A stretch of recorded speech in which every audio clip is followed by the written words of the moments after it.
Maraming salamat po, Pastor George. Okay, magandang umaga po. Ayan.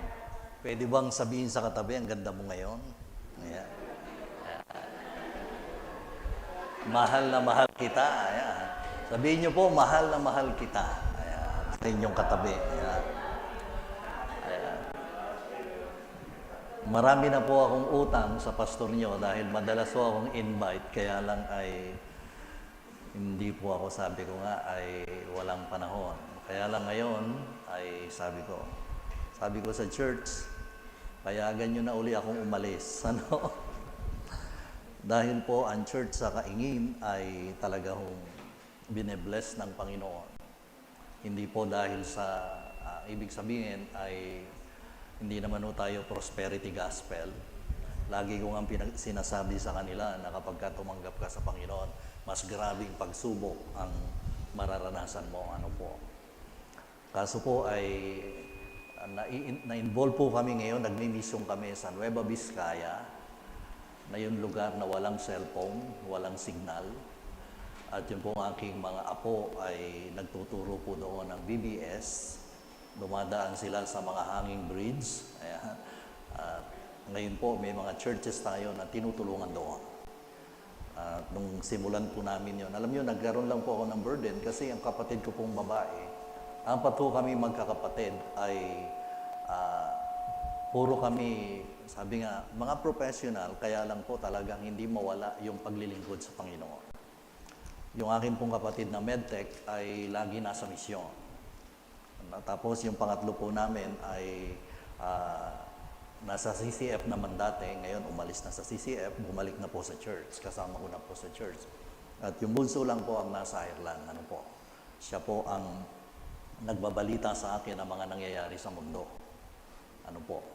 Kaya nung bigay ni Pastor George ang tema ninyo, wow, grabe. Ito po ang dinidiscuss ko sa church. Ano po. Kaya ang church po ay napakasigla, hindi natakot, lalong sumigla, lalong naging mapagbigay sa gawain ng Panginoon. Kami po ay pag nagpa-project, kuminsan ang goal namin isang taon para sa isang project, isang buwan lang ho nakukuha na. Dahil po minahal nila ang Panginoon. At tatandaan nyo po, ngayon po yung mga kabataan, di ba, sabik na sabik sila sa mga media. Lagi ko pong sinasabi sa church, tayo po'y matagal ng AI. Ano po yung AI? Asin at ilaw ng sanlibutan ito. Kasi tinitingnan ko nga po yung mga vision ninyo, yung inyong mission. Talagang lahat ng church yan yung goal. Ang importante po, makita sa ating buhay. Kasi ang church po sa Kaingin, marami po kami nawiwin na ang sikreto lang po, tinitignan yung buhay, binabasa yung buhay. Kaya kapag nakikita po yung church, maganda dyan sa church na yan. So, at ngayon po, nag-target kami, maganda rin po kay Pastor George, so kayo, ang lagay nyo pong pangalan sa church ninyo, yung LED, yung lumalakad. Halimbawa, Good News Christian Church. Tapos sa ibaba po lumalakad. Ano yon? Mahal ka ng Diyos at may plano siya sa inyong buhay. Kaya kahit sarado yung church ninyo, ganun po ang binigay ng Diyos. Akala po namin mahal yon. Kasi sabi po nung nag-canvas ay 50,000. Pero nabili, 25,000 lang po pala. Kaya ngayon po nakakabit na sa church. Kaya lahat po gugulat pag nakikita, wow, talagang kahit sarado yung church, nagbibigay ng mensahe. Ini-vibe ko po yung message. Lalo pag bagyo, nandyan ang Diyos sa mga bagyo na dumarating sa ating buhay. Iibahin nyo lang po. Napakaganda. No po. Okay. So ngayong umaga po, kami ni Pastor George pala po ay matagal na magkakasama niyan nung sa May Kawayan. Ang aming pastor ay si Pastor Galika. Ano po? At kami po ay talagang, yung mga magulang namin ay pioneer po ng Bukawi Baptist Church. Ano po? Si Naning, ang nag-witness, ang isa sa magandang bunga ng winitnessan ng aming lola ay si Brother Eddie. Ang aking pong lola ang nag-witness kay Brother Eddie. Kasi po yung church dati sa Bukawi, binabato ni Brother Eddie nung siya ay aktivista. Sa halip po na ipabarangay ay winitnessan po ng aking lola. Gano'n naman po tayo, hindi ba? Kapag ginagawan ka ng masama, anong igagante? mabuti. Ayan. Kasi kung minsan tayo, pag tinaihan ng aso yung bakuran mo, galit na galit ka. Gusto kong lasunin yung aso na yan. Pag tinaihan, walisin nyo. Sabihin nyo sa kapitbahay nyo, wala na ba? Kita, darating ang araw, magiging Kristiyano yun. Bakit? Kawawalis nyo lang. Ano po? Kasi kung lagi nyong pag-iinitan ng ulo, ay lalayo po sila sa inyo. Okay, ngayong umaga po, ang inyong tema ay, ayaw yata. Pas na ba to? Ayun, unfolding, yung nakalagay dyan, tingnan muna natin yung dictionary ng unfolding. Meaning is open or is spread out from a folded position. Halimbawa po, binuksan natin. Iyon. Okay. Ang Bible kasi, hindi lang ganyan. Dapat laging binubuksan. Okay. Mamamatay daw ang kuryente. Mahina yata. Ayaw, mahina yata. Okay. May dala po ako sa bag, kaya lang hindi ko nadala. Ayan, yung verse na binasa natin, ayan na. Okay, ang sabi diyan, so, diretso lang. Parang ayaw, umaano ba? Sige, diretso lang. Yung prophecy, meaning is a prediction or magical look into the future. Lagi nating hinahanap yung hinaharap. Okay, diretso po. Basahin lang natin. Paki-check. A prediction uttered under divine inspiration, knowledge of the future. Okay? So, yan lang naman. Sa dictionary lang po yan. Hindi yung nakalagay sa Tagalog, kaya English po muna. Nakita naman natin na talagang yung karunungan mula sa hinaharap. Ayan ang hinahantay natin. Hindi po dun sa manghuhula. A prediction, diretso pa. Ayan. Sabi dyan, at walang totoo na nagsasabi ng mangyayari sa hinaharap ay ang ano po? Next, diretso. Ayan. Yun. Biblia, ang salita ng Diyos. Our source in studying prophecy. Kung naghanap tayo ng prophecy, walang ibang source maliban ang Biblia. Okay? Diretso. Yeah. Sabi doon, a prediction uttered under divine inspiration. Okay, sabi nga, yung hinuhula natin under the divine. Sino po ba yung divine? Ang Diyos. Ano po? Ang Biblia ay sinulat ng tao pero kinasihan ng Diyos. Ano po bang ibig sabihin ng kinasihan? Halimbawa, ito pong hawak ko ay ballpen. Sinulat ko po yung pangalan ko, Rod. Sino po ang sumulat? Yung ballpen. Kanino po galing yung sulat na Rod? Sa akin. Okay. So, ganun po ang Bible. Sinulat ng tao, pero ang mensahe ay galing kanino? Sa Diyos. Kaya dapat laging nating basahin ang Biblia. Ayaw talaga. Ayun na. Nagano ba? Nag-click? Hindi. Tignan niyo po ang sabi sa 1 Pedro 1:21. Sapagkat hindi nagbuhat sa kalooban ng tao ang hula ng mga propeta, ito'y galing sa Diyos at ipinahayag ng mga taong ano? Okay, next. Diretso.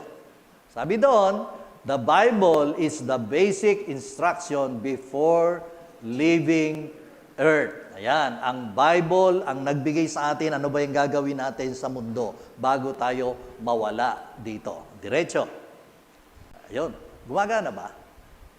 Okay, gumagana na. Ayan, diretso tayo. Yun. Sabi ng 2 Timothy 3:16, lahat ng kasulat ay kinasihan ng Diyos at magagamit sa pagtuturo ng katotohanan, sa pagbubulaan sa maling aral, sa pagtutuwid sa likong gawain, at sa pag-akay sa matuwid na pamumuhay.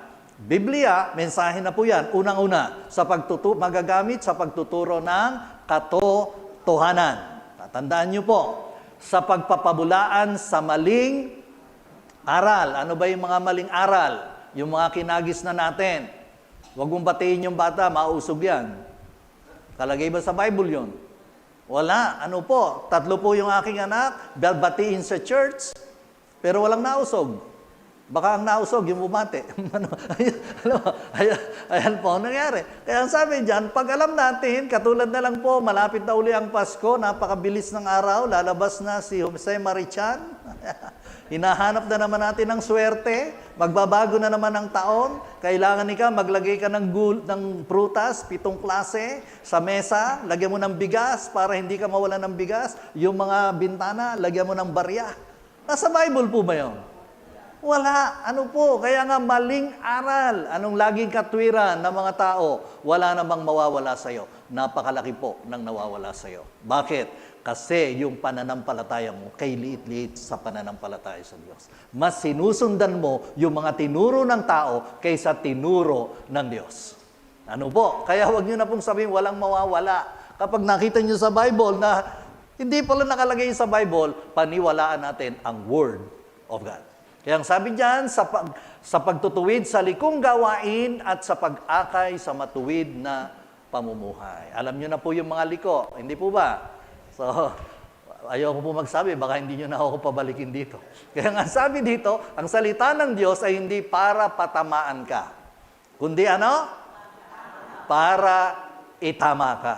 Ayan ho. Sa church po namin, masyado akong masakit magsalita. Kasi Bible naman po yan eh. Kasi ang sabi po, italaga mo sila sa pamagitan ng katotohanan at ang salita ko'y katotohanan. Yun yung prayer ni Jesus sa Ama sa John chapter 17. Okay, diretso natin.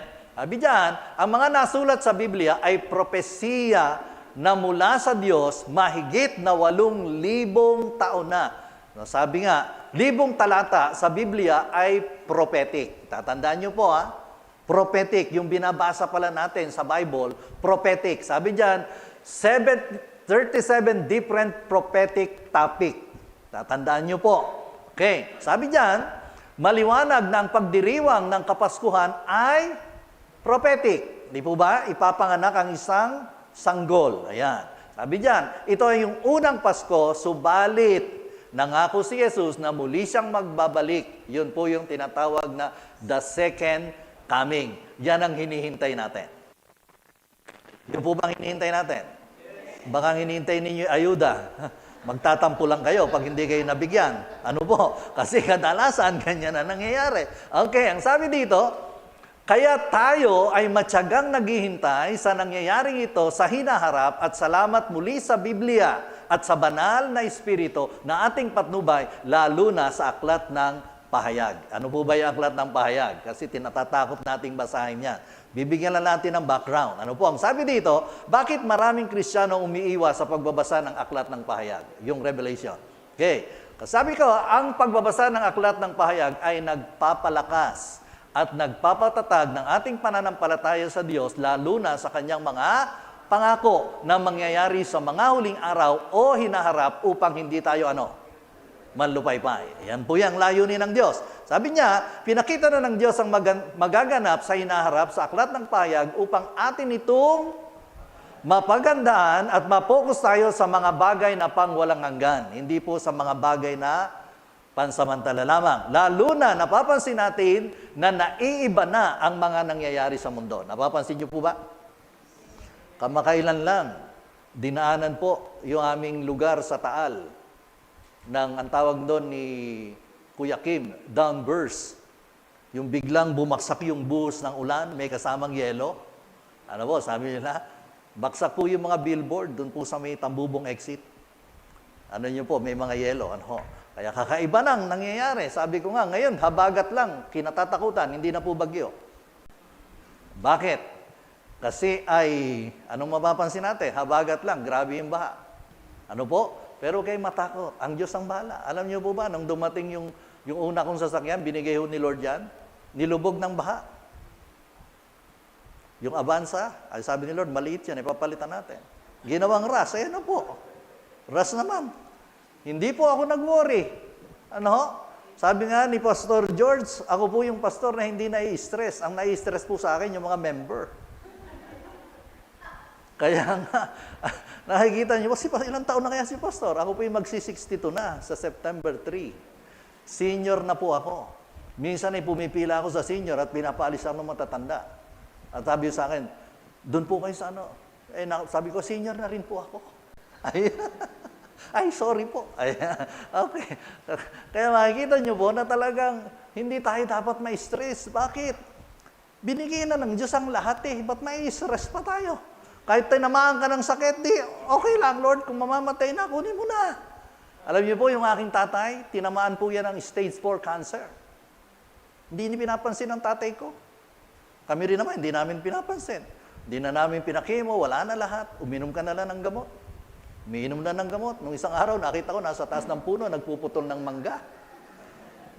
83 years old. Imagine niyo po. Kasi kaya tayo nagkakasakit kapag lalo kayo na-stress. Di ba? Nagpa-check up ka, sabi ng doktor, naku po, lumalaki ang prostate mo. Mamamatay na ba ako, doktor? Kanya na nangyayari. Huwag niyo pong intindihin yan. Bahala ang Panginoon. May mas magandang buhay kaysa rito. Di ba? Doon sa langit. Dito, konting bagay lang, tatampo na tayo, lalo na yung bigayan ng ayuda. Tandaan muli na kapag ang Diyos ang nagsabi, tiyak na, ayan, okay, diretso. Sabi niya, ikaw ba'y nakahanda? Ang tanong. Nakahanda po ba tayo? Mukhang walang ayaw, umimin na. Ayan, okay. Sabi diyan, pahayag uno-uno. Sabi niya, ito ang pahayag ng Diyos kay Jesucristo at sa kanya namang inihayag kay Juan na alipin niya sa pamagitan ng anghel. Ang layon ng pagpahayag na ito'y ipabatid sa mga alipin ng Diyos sa mga bagay na malapit ng maganap. Okay, yan, diretso. Ito ang patutuo ni Juan sa mga nakita niya tungkol sa inihayag ng Diyos at pinatunayan ni Jesucristo. Ayan, kita niyo po yung mga sinasabi sa Bible. Mapalad, ito pong napakaganda, mapalad ang bumabasa ng aklat na ito.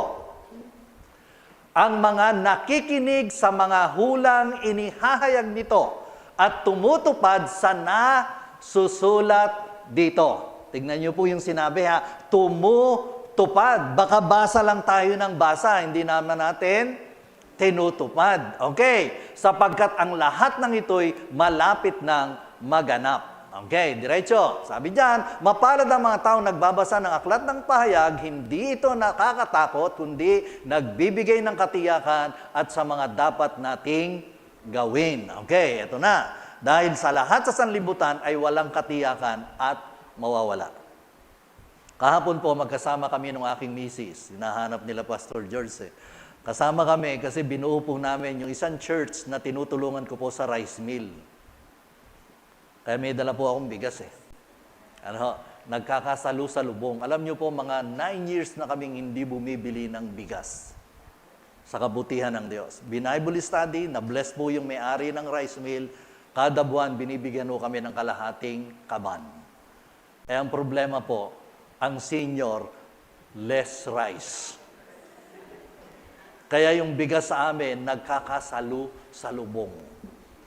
Kaya ang sabi po ng aking asawa, isa lang po ang dala ko eh. Sabi niya, dali mo pa yung isa. Kaya ipaparapol po natin. Kaya kalahating kaban, 10 kilo at 5 kilo. Kaya wag mo kayo mag-alala. Kaya para masaya yung anniversary. Sa amin po, pag nag-anniversary, talagang bonggang-bongga. Nung nakaraan po, 4 na lechon. Bigay lang po yun ng kada member. Doon po mga member natatakot kapag tinititigan ko. Kasi pag nagsabi ko ng lechon, tinitigan ko, sa'yo isa. Sabi niya, basta parang ako yun Ganun po. Ganun po mapagbigay ang aming church. Nagmi-mission po kami, wala kami nakukuha sa... Alam niyo po, pinupunta ko sa Nueva Vizcaya. Bumili po ng sasakyan isang member sa church. Bago, brand new. Conquest. Wala pang plaka. Pastor, dalhin mo sa misyon. Magagasgas. Hindi bali magagasgas. Basta para sa Panginoon. Tignan niyo po ang daloy ng blessing dun sa mga member ng church. Ang maganda pa po doon, hindi ako namumblema sa gasolina. Huwag mong kakargahan niya, Pastor. Puno yan, dalhin mo. Huwag kang magkakarga. Pag-uwi mo, kahit malapit na ma-empty, ako pa rin ang magkakarga. May pabaon pa ho yun. Alam niyo yung ginagawa naming misyon, kaya blessed na blessed kami. Yung isang kinasal ko po, nitong huling akyat po namin, tumawag. Nagmi-mission pala kayo, ba't hindi nyo sinasabi sa akin? Pumunta muna kayo sa Jollibee. Kumuha kayo ng kakainin ninyo. Birihin nyo po. Birihin nyo, nabe-bless sila. Kasi nakikita nila na hindi lang tayo puro salita, kundi puro gawa. Ano po? Kaya ngayon yung napakahalaga. Yun po yung buhay ng isang iglesia. Nung paakyat na nga po kami doon sa bundok, marami na kaming dala, biglang may tumawag, Pastor. Kasi kababaha po, nito lang si Krising. At ang binabalita po namin si Dante, na abutan ho kami ni Emong. Kaya hindi kami nakauwi. Tapos tumawag yung aking asawa, Daddy, anong gagawin ko dito? Napakaraming pandesal at saka kape. May nagbigay. O lahat ka ako nang dumadaan sa church, yung titingnan ng ilog, bigyan nyo. Wala na kayong pipilian, bata, matanda. Hindi ka tulad ng ayuda pag hindi ka hindi ka bibigyan. Si Pastor puro ayuda kasi yan ang latest. Yan lang nagpapasikip ng dibdib ng mga kababayang Pilipino ngayon. Yung 5'6". Yung akin pong asawa, sinabi ko, hinahanap ka, may magbibigay daw sa'yo ng 5'6". Ba, sino? Yung Bombay, okay? Kaya sabi niya, niloloko mo ako lagi. Sino bang madalas magbigay ng 5'6"? Yung Bombay, hindi po si Congressman. Pero magandang bagay man yan, kalusugan man yan, o kagandahan man yan, pangako ng pamahalaan ng tao yan, o ano pa man yan sa mundo, pangako lang ng Diyos. Ang hindi, yes. Di ba? Palakpakan natin ang Panginoon. Di ba? Okay, ayan na yan, diretso. Kasi okay lang tayo hanggat mawala ang kuryente. Pag-aralan po natin ang nilalaman ng Aklat ng Payag. Meron bang patanghalian to, Pastor? Kasi minsan nyo lang po ako inimbite. Susulitin ko na. Alam nyo po sa May Kawayan, sa church sa May Kawayan, inimbite po ako, hirap na hirap din po ako. Sasabihin ni Pami, Pastor, pwede ka ba hindi ako pwede. Panay dahilan po ako na hindi pwede. Halimbawa, sinabi ko, hindi, puno na ako, 1 and 2, yung binibigay mo. O sa 3, ako hindi ako makalusot. Ano po? Talaga tinatapos niya na sumagot ako ng, sabik na sabik po sila nung diniscuss ko itong end times. Dahil sabi nila, yan na pala nangyayari, Pastor. Kasi dapat po. Sabi niya, 95% of the book of Revelation is prophecy. Kaya alam na natin ang magaganap sa hinaharap at hindi na tayo mangangapapa sa mangyayari. Okay? Gusto niyo po ba yung nangangapapa? Hindi na. Okay, sabi dito, diretso, pahayag 1. Ito lang po, yung simple lang. Sabi diyan, pahayag 1, balik-balik. Ayan.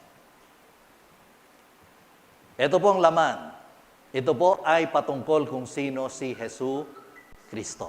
Ayan, kita po ayan na yan. Lagay nyo lang, yung pahayag 1, para pag pinag-aaralan ninyo, at tungkol ba ito kay Jesus Christ. Okay, yung pahayag 2 and 3, sabi diyan, ito ay patungkol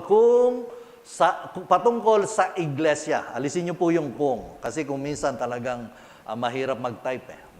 Patungkol sa iglesia kung paano magiging nasa totoo at nananatili sa katotohanan. Di ba? Yung mga churches. Pansinin niyo po yan. Sa chapter 4, ayan naman po.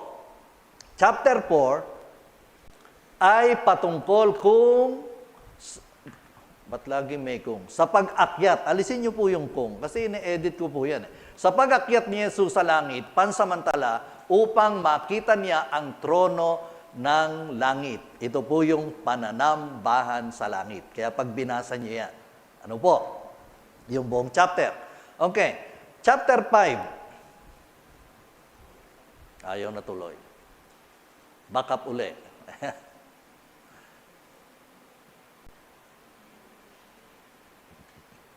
Ay patungkol sa kasulatan. Ito naman po yung die-scroll upang lalong ipatupad at ipakita dito na ang ating Panginoong Jesucristo ay karapat-dapat lang na kordero ng Diyos. Ano po? Next, 6. Ayun. Ay lumabas. Yon, 6 to 18. Ayan. Patungkol ito sa judgment on the planet. Ito na po yung tinatawag na 7 years tribulation. Matindi po ito. Kaya wag niyong hangarin na kayo'y maiwan. Ano? So sabi dito, sa 19, ito ay patungkol na po sa second coming. Ano po? I am coming back to claim what is mine and to destroy my enemies. Yan na po yun. And then, yun. 20, patungkol ito sa millennial kingdom. Kasi pagbalik ni Jesus, tatali niya si Satanas at yung mga naiwan, maghahari dito ng 1,000 years na walang kasalanan. Kita nyo po, kasi nakatali si Satan. Okay? Gusto nyo po bang maranasan yon? Ako po, ayoko nun. Gusto ko, kunin ako ng Panginoon. Sabi niyan, and then, sa pahayag 21:22 ay patungkol sa new heaven and earth. Yan po ang Book of Revelation. Kaya ito ang buod ng aklat ng pahayag, subalit nasaan na tayo ngayon? Ito na po yung next message. Ito na pala. Sabi dito, makikita nyo po yung Israel, ayan, yung mga mangyayari, tapos yung Book of Revelation. Okay, diretso lang natin. Ayun. Para maunawaan natin ang Biblia, huwag nating alisin ang focus sa bayang pinili ng Diyos, ang bansang Israel. Alam niyo po ba na may nagtuturo ngayon yung replacement theology na wala na daw po yung Israel. At ang Israel na daw po tayo. Hindi po. Ang Diyos, ang pangako ng Diyos kay Abraham, kay Jacob, kay Isaac, ay hindi nagbabago kahit kailan. Ano po? Kaya hindi tayo pwedeng maging mga Israelita. Okay? Tayo po'y mga hentil. Na sabi nga nabigyan ng biyaya ng Diyos. Kaya nga, at ang mainit, sorry po, na nagaganap ngayon ay ang propesiya mula sa aklat ng Ezekiel. Okay? Ayan na yan. Pakilipat sa kabilang message, masyadong mahaba kasi. Minsan hindi tinatanggap ng messenger. Opo. Pagod po kasi ang aking bibig kasi sermon. Buti na lang sa bahay, wala na akong sinesermonan. Yung misis ko naman na nagsesermon. Sabi niya sa akin, ang dami mo palang lakad, hindi mo sinasabi sa akin. Talaga. Next naman po. Ito po ang tingnan niyong maigi. Ayan na.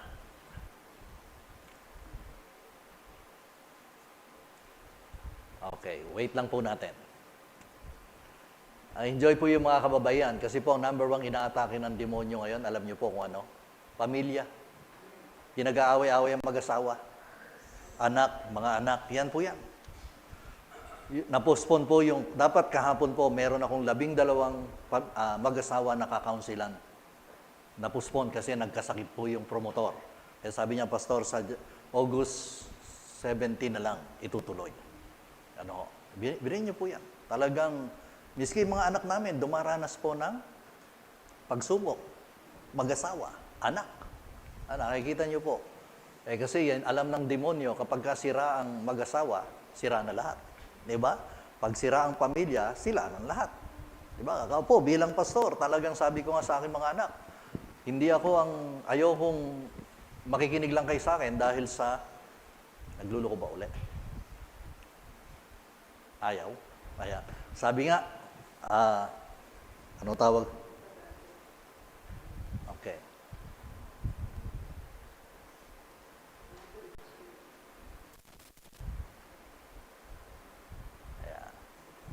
Okay, hintayin lang natin. Alam niyo kasi ang demonyo ayaw ito marinig eh. Ano po? Ayaw, kasi mamumulat kayo eh. Ano po? Kaya yung aking mga anak po talagang, ang sinasabi ko lang, malalaki na rin sila. Ang panganay ko pong anak ay 39 years old na. Kaya lagi kong sinasabi, ikaw bahala. Tignan mo kung ano yung tinuturo ng Diyos. Huwag mong pairalin ng pride. Kasi para nagkakantupuhan sila ng kanyang bayaw. Kaya sabi ko, kasi ang katwiran ng mga kabataan ngayon, magbago muna siya kaysa ako magbago. Maling-mali. Dapat parehong magbago. Ganon din mag-asawa, di ba? Umistop muna ng ano yung aking asawa, bago ako. Ang sikreto lang po dyan kahit na ikaw ay tama at mali siya, magpakumbaba ka, maayos lahat. Diba? Lalo na po, halimbawa, kung ang asawa mo pinag-aawayan ninyo laging umiinom ng pangpalaseng. Ay madali lang naman alisin yun eh. Napakadali pong alisin niya ng asawa. Huwag kayong magbunga nga. Hayaan nyo uminom siya na uminom. Ano po? Pag umuwi siya, lasing na lasing, gumugulong, hayaan nyo po. Pag init nyo ng tubig, huwag nyo lang banlian. Ano? Punasan nyo at pagtimplan nyo ng kape. Ay, ganun lang po yan. Pagdating ng panahon yan, ala na yan. Makukonsensya na yan sa ginagawa ninyo. Kasi ang demonyo, habang galit na galit kayo sa kaiinom ng inyong asawa, lalo niyang paiinumin yon. Pero kapag pinagsisilbihan mo ng maayos, ginagantihan mo ng mabuti yung iyong asawa, sabi ni Satanas, di ko na kaya. Lalayo na yon. Ano? Tatandaan niyo po yan. Kaya yung anak ninyo sobrang tigas ng ulo at lagi kayong inis na inis, alisin niyo yung inis. Kaya, sige anak, bahala ka kung yan ang gusto mo. Kasi once na nadapayan, iiyak na sa inyo yan. Tama ka, daddy. I'm sorry. Kita niyo po. Ayan. Nawawala po ba? May laptop ako sa baba. Ayan. Maganda po itong topic natin. Makikita ninyo itong kaduktong na ito. Ayan. Kwento pa. Ayan, kwento pa. Ayan. Sino naman kwento? Ayan. Kasi ako po sa church, bukas ang aking buhay. No? Nung akong una nagpastor, ang sabi ko po sa church, ayokong bigyan niyo ako ng mataas na sweldo, pero kayo naman hindi nakikita sa buhay ninyo yung salita ng Diyos. Paano ako makakawin? No? Kahit konti lang ibigay niyo sa aking sweldo, sama-sama tayo maging patotoo, magbuboom ang church. Ano po? Kaya ako po yung pag sinabi ko po sa church na magkakaroon tayo ng project, aircon, ako po unang dudukot. Ito yung aking seed money. Pag binigay ko na po yun, sunuran na yan. Kasi si Pastor Nauna nakakahiya. Ano po? Kaya nga, tingnan nyo po, talagang yun po yung pinakamainam na gawin. Hindi rin po ako namimilit. Alam mo, sinasabi ko po na aating ka ba atin? Hindi po. Nasa sayo yun. Kaya nga po, napaka-importante na talagang yung ating minemensahe nakikita sa ating buhay. Nako, marami kayong mawiwin. Meron kaming dati po nakasama ako sa Tokhang, yung pinapatay yung mga adik. Mga kamag-anak ko pa yung adik doon sa lugar namin. So kasama ko po meron ko kasi akong pinsan din na pinapasuko yung mga adik. Ang sabi ko lang sa kanya, minsan, kahit anong gawin mong pagpapasuko yan, hindi mababago yan. Anong dapat natin gawin, Pastor? I-Bible study natin. Pag binago ng Diyos ang puso niya, kita mo. Dire-diretso. Ngayon, susunod lang sa atin yan kasi may patayan. Pag nawala na yung patayan, tingnan niyo po, nawala na yung patayan, dumami na ng mga adik. Hindi ba? So, ganyan nangyayari. Nangyayari po, tinamaan ng salita ng Diyos yung pinsang ko. At yung pinsang ko po na yon, siya po ang mayor ng piyesta. Nakaaway niya po yung pare. Kasi sabi niya, may alam ba si pare sa Cebu? Kasi napatay po yung pinakamataas na drug lord sa amin. Sabi ng pare, sino yan namatay? Yan po yung drug lord, si Ramon. Aba, hindi kailangan pala patirahin ng Cebu yung mga naglalamay para laging gising. Narinig po nung pinsang ko. Sabi niya, bakit, Father? Nakatikim na ba kayo ng Cebu? Binalik sa kanya. Kasi dapat hindi nagbibiro ng gano'n. Ayan na, ganda yan. Okay, kaya ang sabi dito, ayan na, nakita niyo po yan? Yan yung po yung ginamit para bombahin yung Iran. Okay, yan po yung ginamit. Ganda po, kapag inaabangan ko ito talaga. Ito na tayo, diretso na po. Ayan na. Sige nga. Yun, kaganapan ng mga propesiya sa Bible. Ito na yan. Yung Lucas 28-30. Yan, okay, diretso.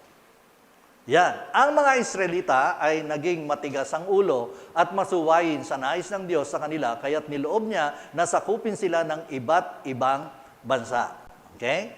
Kasi matigas ang ulo. Talagang naging problema lang sa mga Israelite yung katigasan ng ulo. Pwede bang tapikin mo yung nasa tabi mo, sabihin mo, huwag kang matigas ang ulo. Ayan. Okay. Ayan na. Okay. Ayan na. Okay. Ang sabi dito, subalit, nais ng Diyos na ibalik ang kanyang pangako sa mga ninuno niya. Ito na yan. Okay, diretso. Yan, sarap. At ngayon, ang propesiya sa the days of Ezekiel ay malaking blessing sa atin upang gisingin tayo bilang mga tulog na iglesia. Hindi po tinatapik ito sa church, mapakadalang. Sa CCF, salamat, dahil yung kanilang, naimbita po nila si Amir Charpati. Alam niyo po si Amir Charpati, yun po ang i-add niyo sa Telegram, siya yung mag-update sa inyo na nangyayari sa buong mundo at sa Israel. Naka-attend po ako ng seminar, ginawa po sa Tarlac. Kaya, ito na rin po ang dinidiscuss sa CCF. Kaya lang, maraming iglesia ang dinidiscuss pa rin, pagpapalain ka, gagaling ka. Ayan, ang gagano talaga. Puro ganon. Ano po? Sabi ko nga, puro bahana sa mundong ito eh. Dati yung daan ninyo, ang ganda-ganda. Ngayon, lubak-lubak na. Ano po? Nung una po akong pumupunta dito, talaga maganda yung daan ninyo. Ngayon po, lubak-lubak. Naisip na, maayos pa kaya ito? Isipin nyo po, maayos pa kaya ito? Parang hindi na. Kasi ang isipan na ng tao, makasarili. Ayan na yan. Gahaman sa salapi. Ala na yan. Kaya ang sabi dito, gisingin yung mga iglesia, ito ang isang propesiya na nakasentro sa Israel na naganap na at magaganap pa. Okay. Dapat talagang tinitignan natin yan. Ezekiel 36. Ito po. Diretso. Sana magdire-diretso tayo para baka malapit na mamatay ang kuryente. Lord, pahabain mo. Ang paghahanda sa rupain ng titirhan ng mga Israelita. Ito po ang sabi ng Panginoon. Kayo naman, mga bundok ng Israel, payabungin na ninyo ang inyong mga sanga, pamungahin ang sagana para sa bayan kong Israel pag uuwi na sila rito. Okay. Ito po ang Israel noon. Kahit sino mag-attempt na magtanim, walang nabubuhay. Kasi yung lupang pangako ay ibinigay lang ng Diyos kanino? Sa bansang Israel. Kaya lang maging matigas ang kanilang ulo, kaya nangalat sila sa iba't ibang lugar. Napansin niyo po? Hinangalat sila ng Diyos. Hindi pa binigay ng Diyos yung lupang pangako. Kaya lang nakikita ng Diyos, parang napapahiya din yung pangalan niya. Dahil sinasabi, di ba mga Israelita yan, bakit ganito yung kanilang buhay? Kaya ang sabi ng Diyos, naririnig ko yung mga pangangantsaw, ibabalik ko sila. Ito na po yun. Ezekiel chapter 36. At ano na po? Heto na ngayon ang Israel. Ayan, mamamasyal tayo. Ayan, ganda na po. Dating disyerto, yun na. Puntahan natin. Ayan na. Grabe. Yan na po yung lugar sa Israel. Ayan, yung Tel Aviv. Progresibo na. Ayan na po. Ayan, kung kay Netanya, baka kako din kinuha yung pangalan ni Netanyahu, ang kanilang Prime Minister. Ayan yung Golan Heights. Ako po gusto kong mapunta dyan, kaya lang sa ngayon nagyegera, ayoko muna. Okay, so sabi dyan, ayan po, kasi talagang lugar, pinaghandaan na nila yan, yung lugar na yan. Namasyal tayo sandali, ayan. Okay, Sea of Galilee, maraming tilapia. Ang iba ho yung sermon na binigay ko sa May Kawayan. Alam niyo po yung patay na dagat doon po sa Israel. Ngayon po nabubuhay na. Ano po, nasa Bible po yan. Nagkakaroon ng sinkhole. Tapos lumalabas po sariwang, yung fresh water. At nagkakaroon na po ng mga tilapia. Nakalagay po sa Bible yan. Kung yun pong Dead Sea, nahati po yan, ito po yung Jordan, ito yung sa Israel. Yung sa Jordan na Dead Sea, nagkakaroon din ng sinkhole, pero walang buhay. Kasi sinumpa ng Diyos ang dating lugar na yon. Basta nakalimutan ko na po, sabi ng Panginoon, hindi kayo makakaranas ng pagpapala. Kasi nung dati humihingi ng tulong ang Israel doon, hindi tinulungan. Kaya yung sinabi ng Diyos na Genesis chapter 12, ang magpala sa iyo, pagpapalain ko, ang sumumpa sa iyo, susumpain ko. Hindi yun para sa pastora. Yun ang pinapanakot ng pastor Lingkod ako ng Diyos. Huwag niyo akong aapihin. Isusumpa kayo ng Diyos. No. Hindi po. Kaya lumalaki yung ulo. Ako po, pastor lang, lingkod lang po. Huwag niyo po akong itaas. Ang itaas natin sino? Si Kristo. Okay? Pagdating po, sabi nga, marami nagkakantsaw sa akin, pwede ka na maging bishop. Nako, ayoko. Pagdating nga sa langit, ang itatawag lang, well done, good and faithful. Pastor ba? Servant. Ano po? Yun lang po. Kaya nga sabi ni Pastor George, papakilala, huwag nang pakilala yan, hindi na kailangan yan. Ang kailangan, yung puso mo ba, tapat sa Diyos. Bishop ka nga, humihingi lang sa'yo ng pera, hindi ka makapagbigay. Di ba? Dapat, aksyon. Ano po? Kaya ang sabi dyan, yan yung Sea of Galilee, kung saan tayo mapunta at baka machismis nyo pa. Ayan po yung Jerusalem, capital of Israel. Yan po ang kanilang pinagpiprayan. Ayan. Ayan. Ayan. Namasya lang tayo konti. Ayan. Para na tayong napunta. Yun yung gate nila, nagpipray. Wala hong templo sa sa Israel. Dahil isa sa pag nakuha na tayo, doon magtatayo ng templo at doon po uupo ang Antikristo. Okay? Wala pong Antikristo. Pag ang Antikristo, darating po yun kapag na-rapture na tayo. Pero kapag halimbawa po ay nabalitaan yung may Antikristo, naiwan na po tayo. kaya wag nyo na munang hangarin na sino ba ang Antikristo. Yan po ang Israel. So, sabi naman, ganito naman ang kanilang pagsasaka. Ayan, nakita nyo po. Ayan ang kanilang pagsasaka. Talagang diba? Sarap tingnan, Ngayon sa atin, ang nakikita mo, parang camellia. Tapos, ano pa ba? Ayan na. Ayan na makikita nyo sa bukid sa farm ng Pilipinas. Ayan na. Ayan, kikita nyo po. Kaya tignan nyo. Ayan. Yung kanilang dates. Ayan, marami nagbibigay sa akin ng dates. Mga galing sa UAE, yung kanilang bulaklakan. Ayan. Okay? Yung kanilang strawberry, nakataas. Hindi katulad sa Baguio, nasa ibaba, pero ang lalaki ng bunga. Sarap sa Israel, Ito yung kanilang grapes. Sabi na, Pastor, parang walang balag. Pero kita nyo po, kapag namunga yan, ay hitik na hitik. Ito po yung kanilang tubig. Biruin nyo po, disyerto, nagkaroon ng tubig, source of water. Ayan, yan. Sabi nga, ang kanilang source of water, meron silang lugar na ganito. Ayan, ayan. Ano po? Sa Israel po yan. Kanilang electricity, para rin sa Ilocos, ayan, meron silang ganyan. At isa sa maganda sa kanila ay meron silang solar. Di ba? Yan ang hinahangad natin. Kasi ang mahal ng Meralco. Kaya magsosolar tayo. Kaya lang, mahal ang puhunan. Ayan po sila. Talagang iprinubide ng Diyos. Ang kanilang mga prutas, ayan. Yun, kita nyo. Hindi ko nga alam kung ano yung mga prutas na yan. Pag napunta na lang po tayo sa Israel. Ayan. Kita nyo, sa sarap, Iyon, talaga. Nako. Yan, Natatakam tayo, Ayan, mga ubas nila. So, yung strawberry, tingnan nyo po, ang lalaki, Talagang, hindi ko alam yung verde na yun, avocado ba yun? So, hindi natin alam. Ayan, okay? So, ayan po, talagang pumasyal tayo sandali sa Israel. Ito yung kanilang 7 species na mga prutas. Yun po yung igos. Yung may dahon na parang star-star sa taas. Igos po yan. Yan po ay mabuto. Na kapag nahinog, malambot din. Tapos pag kinagat ninyo, pumapasok yung mga buto kung kay pustiso, katulad ko po. Ayan. Yung prutas, yung wheat nila, ayan. Yung dates, tapos yung granada, pomegranate. Dati meron sa atin yan masustansya pala yan, kaya mabuto. Kaya magaganda yung kanilang buhay. Sa atin, wala na po. Okay? Ayan po yung tinatawag nating igos. Ayan, puno ng igos. Yan ang loob. Ayan, healthy yan, nakainin. Ayan. Okay, ito yung dates. Ayan. Ayan ang dates pag nahinog. Ayan.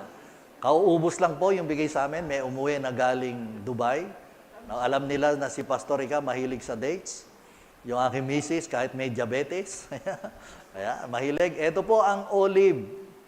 Ayan, parang sa atin, kape. Olive, ginagawang olive oil. Ayan yung pinakamatandang olive sa kanila, olive tree. Ayan, kita nyo po, nakukuha pa natin. Ito yung pomegranate. Ayan yung bunga niya. Ayan, okay. Anniversary. Ayan yung mga wheat nila, yung ginagawang harina. Ayan. Okay. So, ang paghanda sa lupa ng Diyos ay natupad na sa Israel. Umani sila ng sagana para sa kanilang pangailangan, sobra-sobra pa kahit sa kanila at nag-export pa. So, ibig sabihin, ang pagbabalik ng land fulfilled. Okay na po, nangyari na. Sabi dito, ang pagbabalik ng mga Israelita sa kanilang bayan. Di ba? Nagkalayo-layo sila. Ang sabi ng Diyos, ibabalik ko muli sila. Ito na po. Okay. Sabi ng Ezekiel 36, titipunin ko kayo mula sa iba't ibang bansa upang ibalik sa inyong bayan. Ayan, tingnan natin. Ito na, return of the refugees. Yan, nangyari na. Ito na yung mga lumang litrato, alam natin na yan. Mga Israelita yan, na kung saan-saan sila galing, bumalik na sila sa kanilang bansa. Ayan, nakita niyo, mga picture, talagang ang hirap mag-research. Re-research natin yan lahat. Ayan na, nagbabalikan sila. Kung saan-saan ko po kinukuha yan. Ayan, para makita natin, ayan, masisigla sila. Oh. Binalik na ng Diyos ang mga Israelita sa kanilang bayan. Ang sabi ng Panginoon, wiwisikan ko kayo ng tubig na dalisay upang kayo'y luminis, aalisin ko rin ang naging mantsa ninyo dahil sa inyong mga Diyos-Diyosan. Di ba? Na ano sila, na-influensyahan sila. Kaya binago na sila ng Panginoon. Okay, diretso. Sabi dito, bibigyan ko kayo ng bagong puso at bagong espiritu, ang masuwayin ninyong puso ay gagawin kong masunurin. Kaya ang changes, saan magmumula?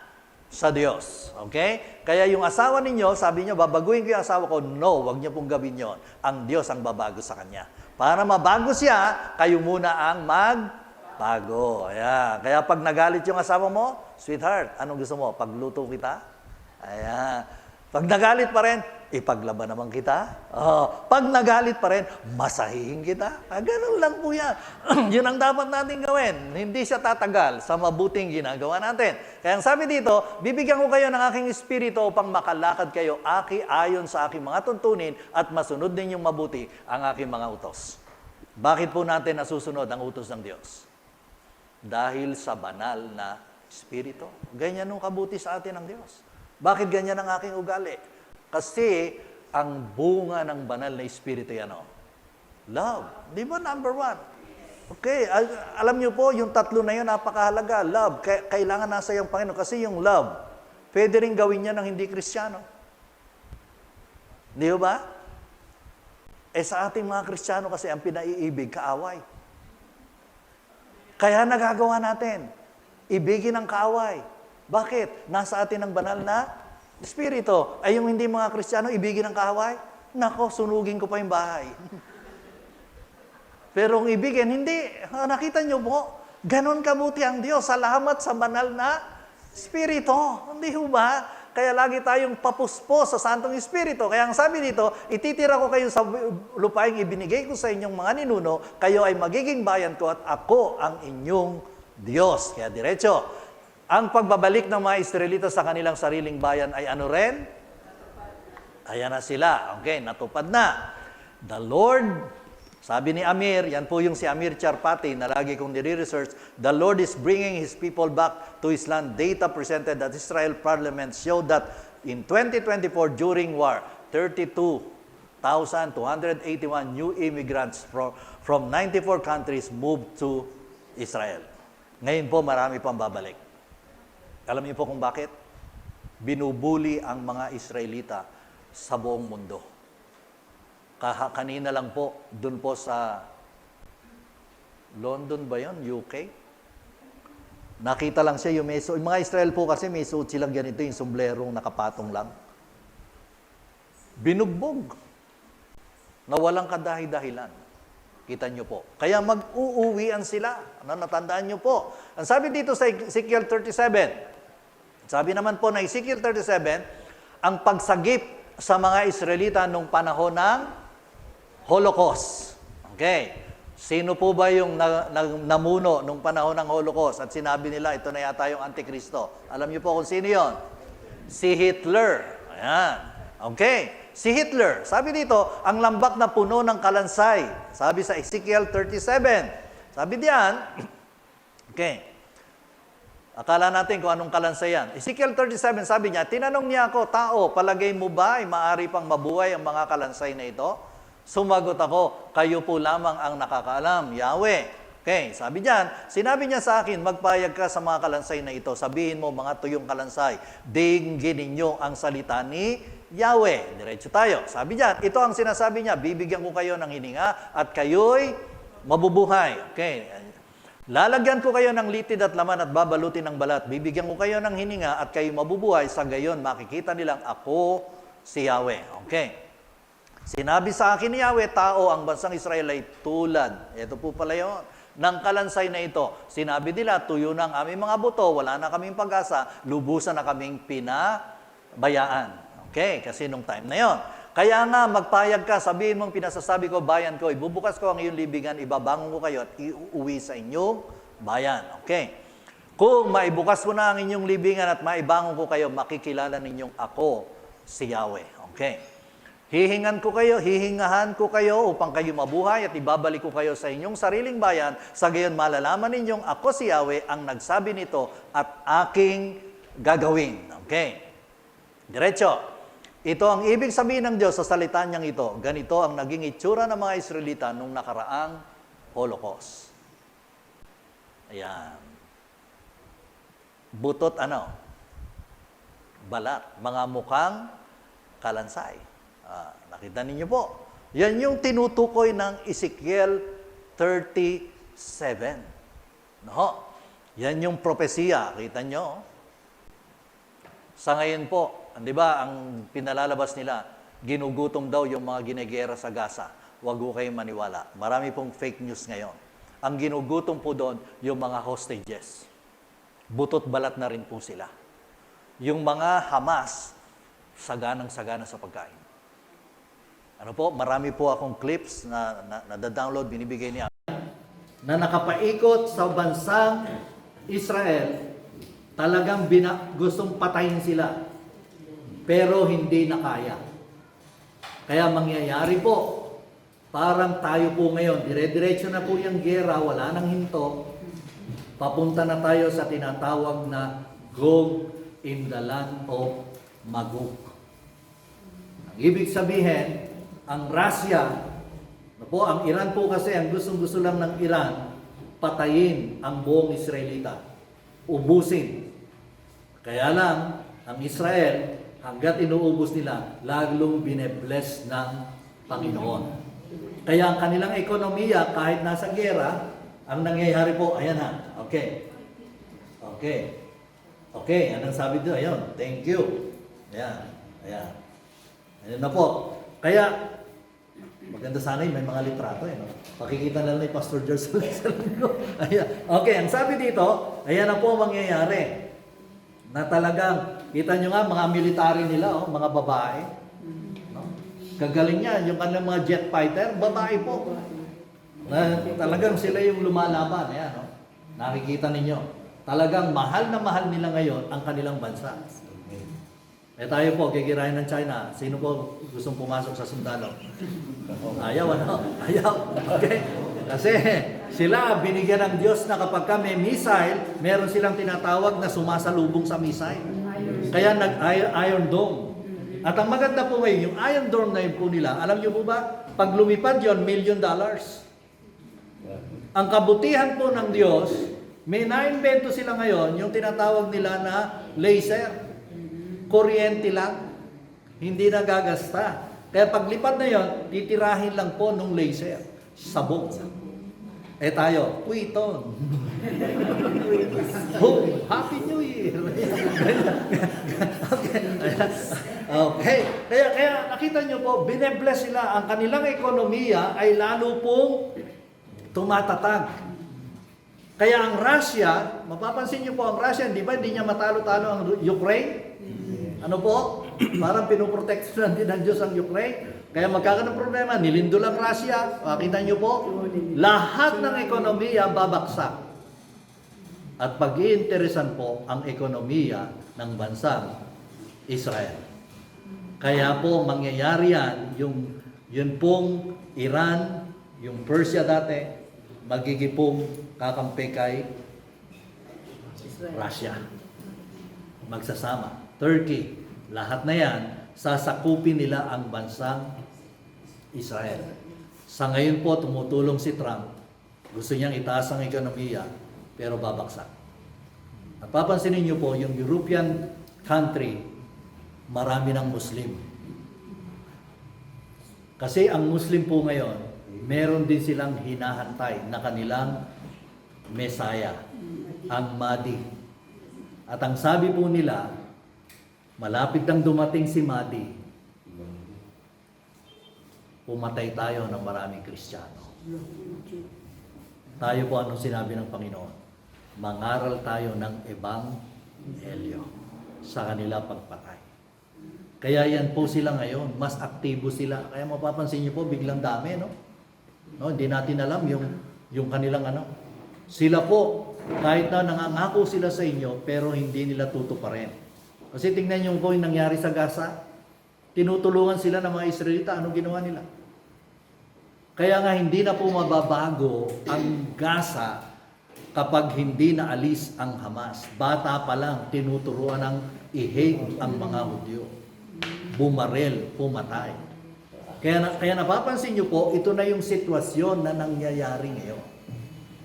Kaya papunta na po tayo sa lugar na, ito po yung kanilang, yung laser, yung bago nilang laser, ngayon lang na-invento 2025. Nakita niyo po. Talagang, yung mga napapanood natin sa pelikula, no, yung laser gun, totoo nangyayari na ngayon. Dati, pinapanood lang natin si Voltes 5. Ngayon, totoo na pala nangyayari. Hindi pala Hapon ang makaka-invento. Kasi ang Voltes 5, Hapon eh. Ang mga ano pala. Okay. Sabi nga, pati ang ekonomiya pinagpapala. Nakita niyo po, yung ekonomiya ng Israel talagang pinagpapala. And then, sabi nga, the Israel is safe, secured, and prosperous. Ano? Kaya, ang kaaway, ito po yung mga kaaway, ito po, yung mga ganyang bandera, pula, puti, itim, verde, puti, pula. Nakikita niyo po, yan ang kanilang mga kaaway. Okay? Anuhin na lang natin. Ito na po yung gera ng Gog and Magog. Ito yung bansang Israel, napakaliit, pinalilibutan sila ng malalaki. Binayin niyo po, Russia, tapos, ano ba dito? Nakita niyo po, Persia, yan yung Iran. Ayan, tapos itong Russia, ito po yung Tobek, Tibal, and then Sudan, now yung Ethiopia. Nakita niyo po, Turkey, ayan, mga bansang kakampi sa Israel, Saudi, at saka ito, Europe, at pagkatapos Amerika. Kaya lang po, yung darating yung time na magbabaksakan ng ekonomiya, pati ekonomiya sa Europe. Ito po yung sinabi ni Daniel. Diba? Yung ulo ay ginto, nasa paa na po tayo. Yun po yung tinatawag na European Union. Wala na po. Kaya nga, ang sabi dito, ang sabi po ng banal na kasulatan, ngayong ito na yung nagaganap. Ang dami po sanang nilagay dyan ng mga clips na para makita ninyo, maliwanagan tayo. Kasi alam niyo po kung bakit sumasali ang Amerika dun sa away ng Iran. Kasi ang tawag po ng Iran sa Amerika, Big Satan. At ang Israel, Little Satan. Kaya nakikita nyo po. Kaya dahil doon, talaga pong, kaya na yung mangyayari, pero bilang mga anak ng Diyos, wag ho kayong matakot. Tatakot ho ba kayo? Kasi ang pangako ng Diyos sa atin, ira-rapture tayo. Opo? Pero nakikita na natin ito na munti-unti na nagaganap, ang rapture po walang nakakaalam. Pwedeng mangyari bukas, pwede mamayang hapon, pwede sa isang buwan, pwede sa isang taon. Ang importante, nakahanda tayo. Okay? Kaya nga hindi na pwede yung tutulog-tulog na Kristiyano. Okay? Kailangan talaga makita sa ating buhay na tayo'y mga tunay na mananampalataya. Hindi nga po tayo maliligtas sa mabuting gawa. Naligtas tayo sa biyaya. Pero ine-expect ng Diyos. Di ba sabi ng Ephesians 2:10? Ginawa niya ito upang tayo'y gumawa ng mabuti. At tatandaan ninyo, sa paggawa natin ng mabuti, huwag kayong manghinayang. Anong sabi ng Galatians 6:9? Huwag tayong magsasawa sa paggawa ng mabuti. Pagdating ng takdang panahon, tayo ay mag-aani. Kaya po yun yung napakainam. Kaya hindi yung nangyayaring ito, alam niyo po, yun, nung binanggit natin, binasa natin yung Sa chapter 3, di ba sabi ko po sa inyo, sa Revelation chapter 3, pagdating po ng chapter 5, 4, hanggang dulo, wala na yung church. Revelation 1, 2, 3, nandun ang church. Pagdating sa 4, wala na church. Bakit? Di-rapture na. Inangat na ng Panginoon. Kaya nga yung blessing sa atin, matigas ang ulo ng mga Israelita. Sabi ni Pablo, si Pablo kasi po, ang apostol na nakaranas ng kautusan at nakaranas ng biyaya. Kaya sabi niya, ayaw nyo mga Israelita, yung biyaya, ibibigay ko to sa mga hentil. Tayo po yung mga hentil. Tayo yung tumanggap. Kaya tayo po ang irarapture. Ang tribulation po ay para yan sa mga Israelita. Pero kung tayo po, sabi nga, kailangan talagang nasa puso natin ang Panginoong Hesus. Tinanggap natin, totoo, hindi yung, ligtas ako doon sa good news, kasi doon ako sumasamba. Hindi ho. Kahit 3 taon kayo, 30 taon na kayo sumasamba dito, at hindi pa talaga ninyo nakilala sa ang Panginoon. Wala rin. Ang mahalaga, talagang tunay na tinanggap ko ang Panginoon. Tunay, ang importante po ngayon kasi mapapansin po natin, mangyayari po yung mga churches ngayon, pipiliin na nila yung aatinan nila. Kapag ang pinipreach ay kasalanan, ayaw na nila. Kaya ako po, hindi ako natatakot sa church. Sinasabi ko po sa mga member, open ako. Nakalagay po sa Bible yan, lalo na po. Sabi nila, Pastor, masama ba yung ganito? Ay nakalagay po, huwag maglasing. Kung hindi ka ako nalalasing sa isang bote, okay lang yun. Hindi ka naman dadalhin niya. Kaya lang, sabi ng Diyos, huwag maglasing. Paano mo madadala yung barkada mo? Diba? Kaya dapat, iwasan natin. Ang laging focus natin, Lord, patawarin mo ako sa kasalanan, gamitin mo po ako. Alam niyo po sa amin, ang maganda yung mga nagiinuman. Pagkasama ko na po yung mga binago ng Diyos, hindi na natin kaya yan, sumama na kay pastor eh. Ano po? Kasi ang sabi ko po sa kanila, talagang winiwin nila yung kanilang mga pamilya. Yun yung napaka-importante. Tayo po ang concern natin, witnessan na natin yung ating mga mahal sa buhay. Bakit? Kasi kayo irarapture, papayag ba kayo na maiwan niya? Baka mamaya, lang hinihintay nyo. Hindi ba rin na maiwan, pastor? Pasaway masyado. Huwag ganon. Dapat yung puso natin kinakailangang mapagmahal pa rin. Ano po? Diba ang sabi ng Diyos? May message nga po ako sa church. Diyan na po yung tatlo. Pagka wala po akong lakad, ginagawa ko po sa office, panay gawa ng message. Yung isa pong ginawa ko, yung sa Ezekiel din ba yun, na sinabi ng Diyos na sisingiling ko sa'yo.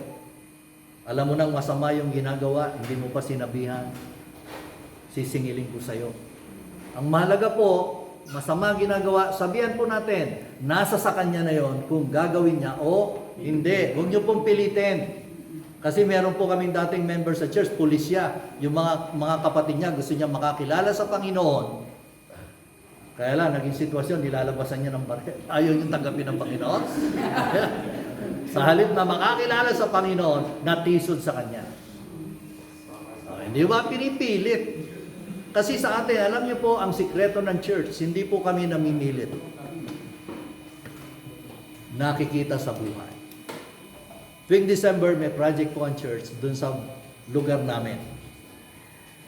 Bibili po kami ng 80 na yung 5 kilong bigas, pinamimigay po namin sa mahihirap.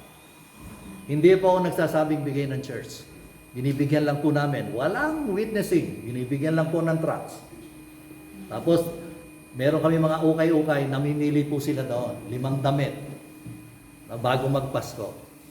Pagkatapos pakakanin namin ang lugaw, alis na. Gusto lang namin makita yung testimony ng church. Kaya nangyayari yan. Kaya lagi kong sinasabi sa church, okay ang church na yan. Nasa dulo po kami. Pero ang mga dumaatin pong member ang lalayo. Bakit? Kasi yung salita ng Diyos isinasabuhay. Kahit hindi na kayo magsalita, hahakot ng mga kaluluwa. Kasi marami po ngayon, Magaling lang sa salita, hindi nakikita sa gawa. Kaya ang ating pag-asa, tatandaan niyo po, ang Panginoon.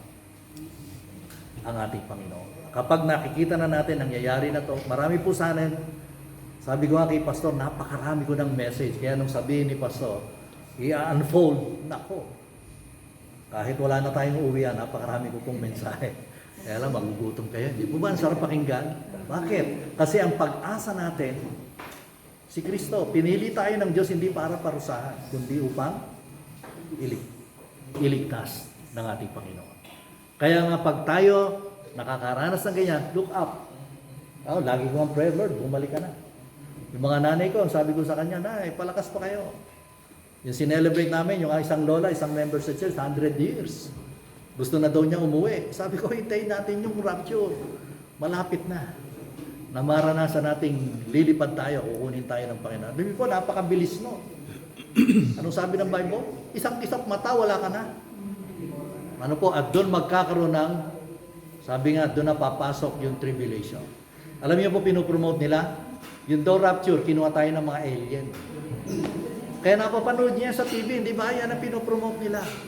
Ayaw pa rin nilang maniwala sa sinasabi ng Panginoon. Kaya sa bagay nito, nawa po, kahit na namatay ang kuryente, sabi nga, lalo nating i-dedicate yung ating buhay sa Diyos. Ngayong anniversary, 32nd? Yes po. 32nd years. Mas lalo kayong maging mainit sa Panginoon. Ano po? Mas lalo tayong mag-invite. Pag ayaw nila, bahala sila. Ang mahalaga, alam niyo po, namatay yung isang klasiko. Mga pasaway po yung klasiko na yan. Nag-aral po ako sa MI. Lahat po nang namatay, puro inom. Yung klasiko po, taga rito sa Malacan, kapag bumili ng pundador yun, yung may tangkay, magiinuman sila. Apelido po na Miranda, ako po yung Nicolas, kaya magkatabi kami. Kaya tawag niya kasi po, no, ako nag-aaral sa MI, ang tawag ko sa akin, Father.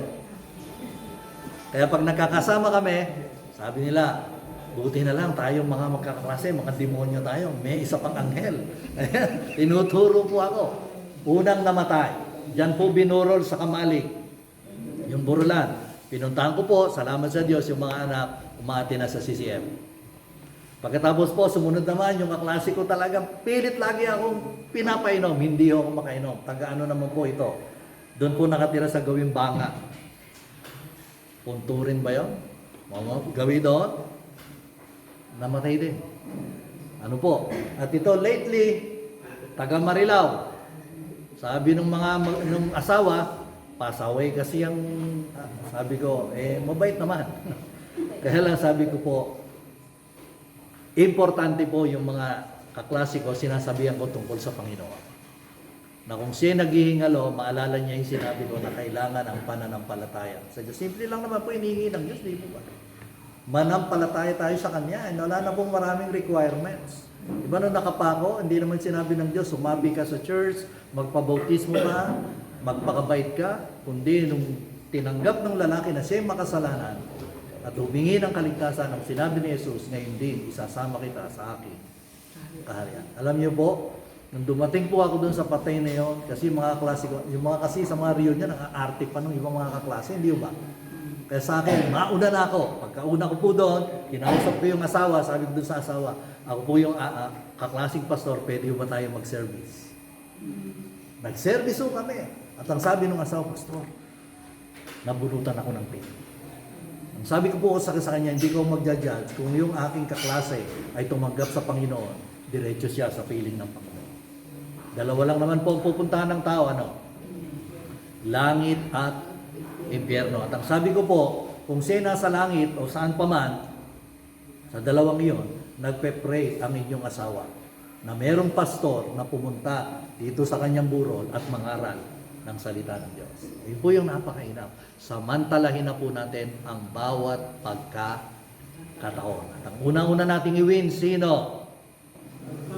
Ayan, asawa, mga anak, kamag-anak. Kaya ngayon po, sabi niyo, Lord, I'm sorry, nakukulang ako sa asawa ko, mataas pa rin ang pride ko. Pero ngayon, nakita ko na kailangan ko pala magpakumbaba. Dahil ang pagmamahal mo pala, hindi lang sa akin. pati sa pasaway kong asawa. Ano, ganun lang po. O pasaway kong anak. Kaya sa oras na ito, ang challenge po sa atin, malapit na po maganap ang mga nangyayari ito. Tiyakin po natin na tayo kasama ng Panginoon at kasama ang ating buong sambayan.